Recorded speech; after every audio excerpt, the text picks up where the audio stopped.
name is Michael Chaffee, and I'm a performing licensed California contractor in multiple classifications for the provisions of services in building outdoor improvements. My career has spanned more than 30 years, and my exposure to our industry constructing projects has traversed the globe, from the Hawaiian Islands to Saudi Arabia performing construction projects. Designing, estimating, building, and consulting for the construction of swimming pools, spas, water features, and landscapes has provided me with a wealth of applicable knowledge in analyzing the cost for construction. As a second-generation outdoor living environment creator, I have prepared this presentation for both the consumer and the construction industry. Some might ask, why aid your competition's pursuits? My reasoning is that in my thousands of responses to the solicitations for the proposition of performing, I have seen many unprepared to acquire services that will result in a successful outcome. In viewing the many inconclusive estimates being submitted by so many contending competitors, I know that too often jobs are bid and things get missed. When this happens, and a consumer's decision to select a performer is based upon price, well, everyone loses. So I want to make you the beneficiaries of my understanding for conceptualizing how to prepare and receive a bid proposal presentation. In breaking the barrier between gaining advantage and being taken advantage of, the traditional posturing between contractor and consumer must first admonish the interviewee being considered as a contractor of any half-truths, dishonesty, or perceived insincerity. Disabling the premise for any justifications that could start adversarial role-playing should start with the contractor's knowledgeable orientation and approach to his or her presentation. Who better to plot the course and heading for a journey toward a construction project than the person who has presumably been there so many times before? In assessing what is to be made inclusive on a project, realize that some delegations will be required. In order to transfer your desires into a performance requirement, the work scope will need to be described, defined, and connected to a committed intention of obligations. In today's technological world, the ability to project very enticing imagery is almost endless. Unfortunately, the skill set required to produce such imagery differs greatly with that of a journeyman-level tradesperson savvy for how the nuts and bolts are to be assembled and connected into a functioning reality. Additionally, all too often, 3D artistry is confused with earnestly exhibiting a picturesque virtual comparison for what will become the physical properties of one's vision. Some have said that a picture is worth 1,000 words, but equally relevant is that the beauty is in the eye of the beholder.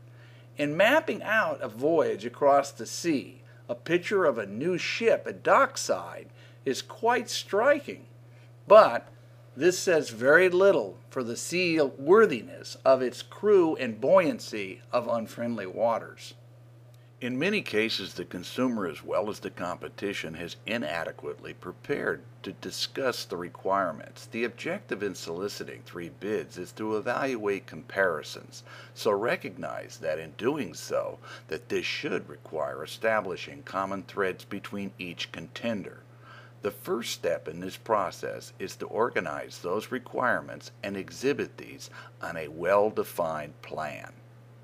Plans call out the dimensional relevance of corresponding space usage relationships for the proposed work.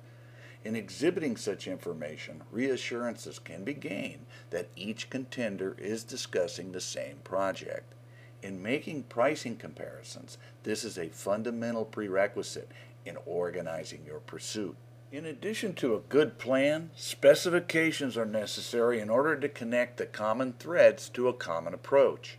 The objective in getting comparative estimates is to dissimulate fact from fiction illusions from expectations. Plans and specifications will shape the boundaries, and a further extension of qualifying the commitments being made are expressed as construction details. Construction details are a vehicle in which the deeper layers of an approach are expressed. These are most often utilized in qualifying the engineering requirements for a project, but these can also involve providing clarifications such as equipment pad schematics, water feature renderings, and many other elements being proposed.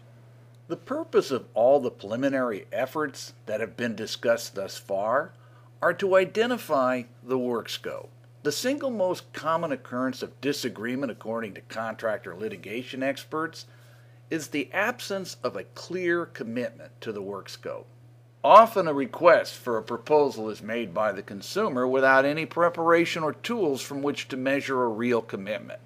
Without first providing a clear definition of the work scope, pricing is only connected to illusions or dreams for what might become possible.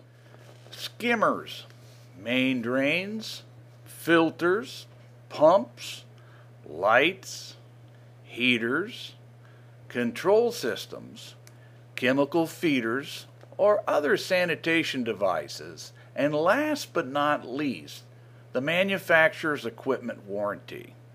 A good set of plans and specifications together with details establish what is included in the work scope, and the resulting incoming information from your solicited estimators will be comparable and attached to a pre-qualified commitment.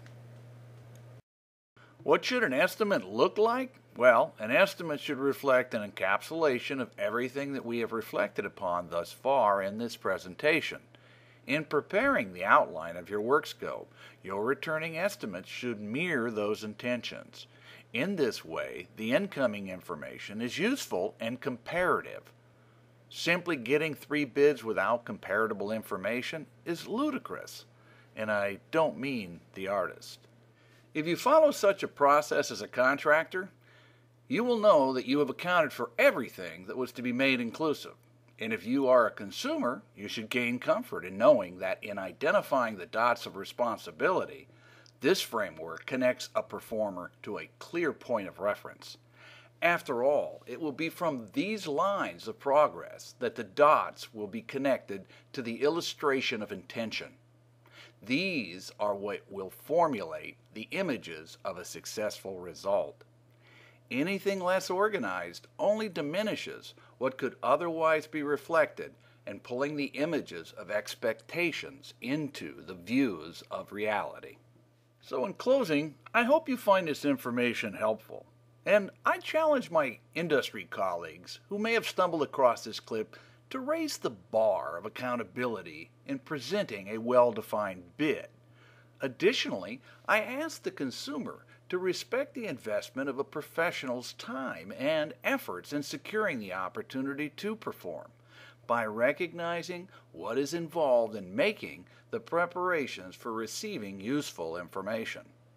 Many consumers apply a misapplication of sound logic in that of soliciting estimates. The belief is that an estimate should be free. Unfortunately, this misconception stems from the service industry and their promotions when calling upon a plumber or an electrician to provide a repair. Building something from the beginning that doesn't currently exist, or refurbishing or remodeling something that requires a building permit, isn't something that should be defined by a free estimate.